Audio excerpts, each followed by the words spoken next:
Namaste. Welcome to the Vidyavani podcast. In today's episode, we are going to discuss this very interesting topic called the emotional freedom.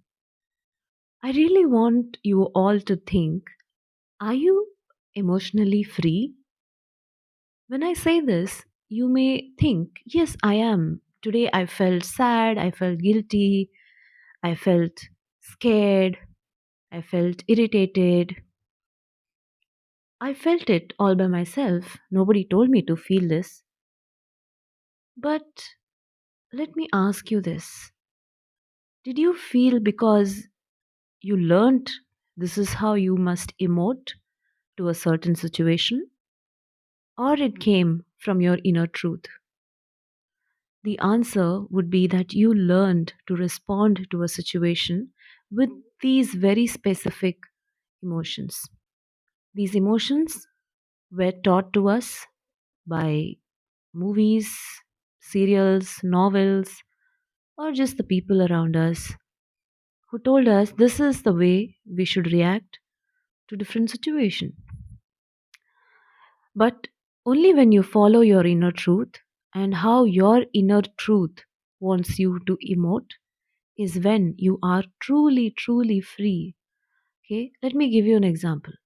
You want to ask leave to your supervisor. You want to take a leave and you want to ask permission to take a leave. Okay, and your inner truth could be saying that, you know, like you could be having some palpitations, you could be having some cold feet, okay, but you interpret it as fear of rejection.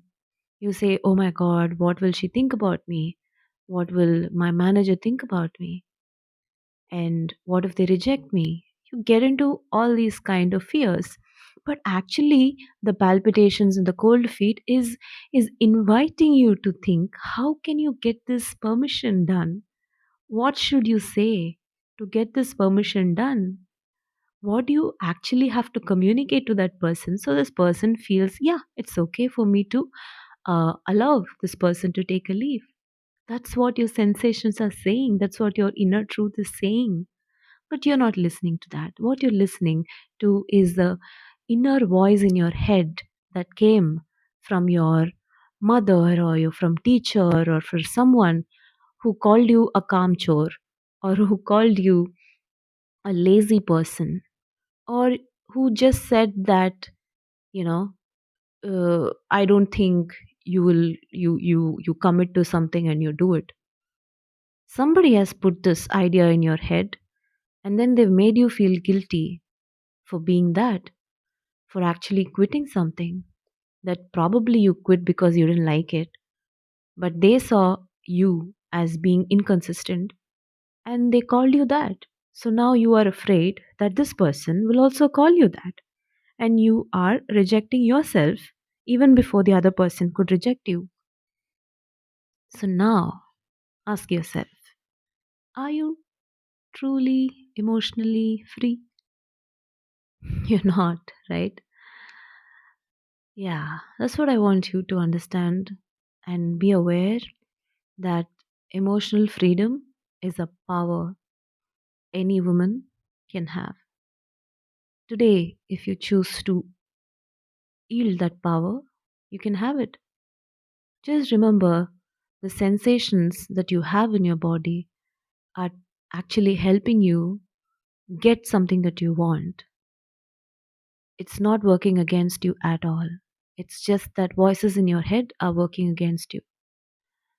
The day you stop following your stories that were told to you about you and you actually follow the sensations, you will know that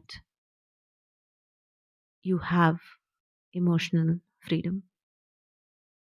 The day you follow your inner truth, the day you walk the path of your truth, is when you're going to be emotionally free.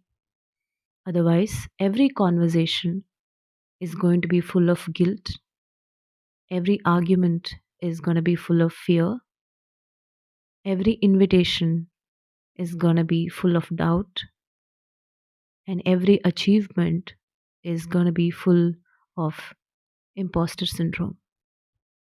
Why do you want to live like that? Be emotionally rich. Be a queen sitting on the throne of your emotional freedom. Don't give in to these stories. Follow your sensations and follow your inner truth. This is what I wish all of you who are listening to this, and may Devi bless you with emotional freedom, and may you all have true inner power awakened in you. Jema, and I'll see you in another episode.